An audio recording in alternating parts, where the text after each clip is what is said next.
All right, another one. Challenge and solution, building strong work relationships. So let me jump in on this one.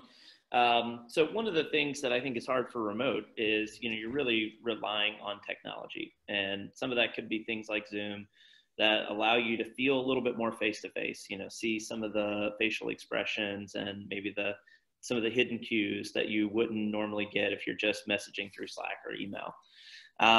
But even still, even with tools like Zoom, it's often hard to kind of catch some of those body language or non-linguistic cues.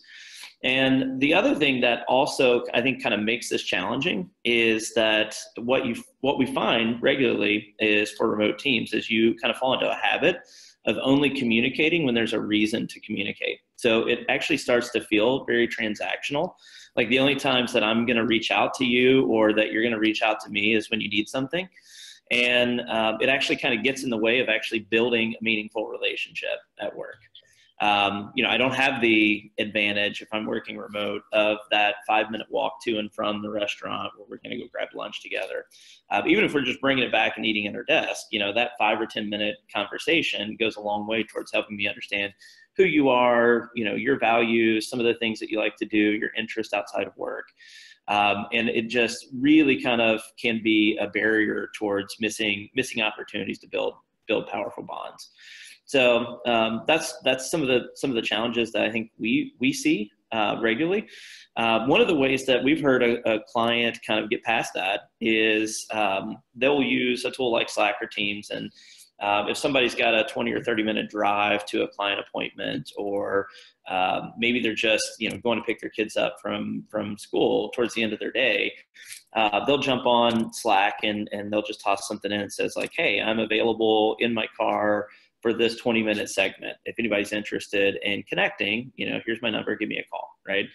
And it's really kind of just giving people permission to kind of have a conversation that doesn't have to feel transactional. Yeah, there could still be some work-related things that get done in that conversation, but it's really meant to be more of a relationship-building opportunity that helps people really establish those bonds and kind of move their relationship beyond just the things that they're trying to get done that day. I love that.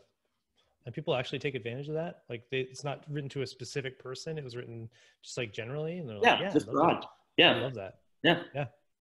Huh. That's great.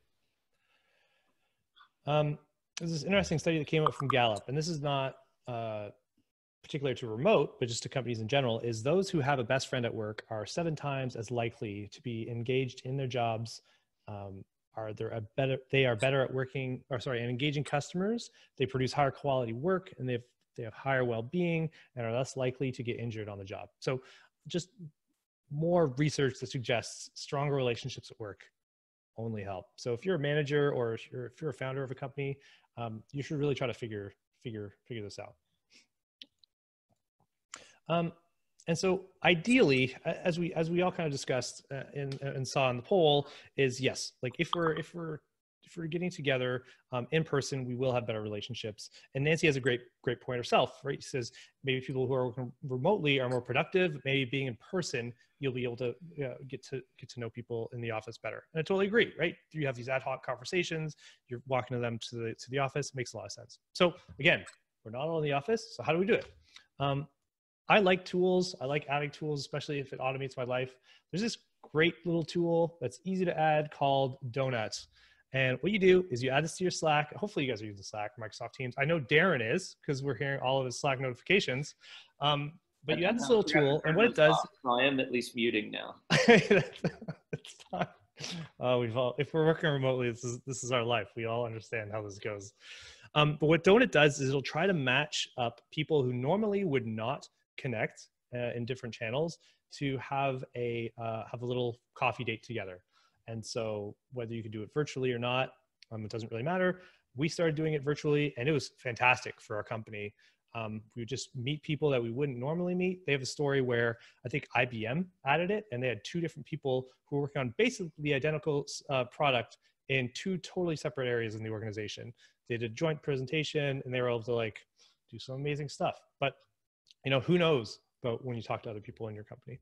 And CEOs love it, of course, because they It really helps to develop relationships, and maybe those CEOs know the Gallup study.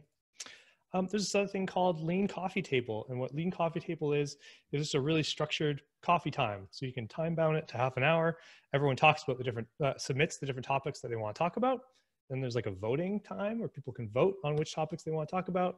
They all get prioritized. And then you add a timer for each conversation. And then people can vote if they want to keep talking about it or not at the end of the conversation. So it's like a really lightweight way. If you do have a half an hour that people want to spend lunch together, they can all kind of talk about what all of them want, majority. So it's pretty easy. I run a Lean Coffee Table with a bunch of my friends, and we have a great time with it. There you go, Darrin. Yeah, so I figured this is a good opportunity too to talk about how Cloverleaf kind of helps remote teams. So not a huge sales pitch, but just a couple of quick examples. So one of the things that we do is we email people that are on a team together every Monday and Thursday morning. So this little view on the left-hand side might be an example of something you could get. One thing about you and one thing about someone else on the team.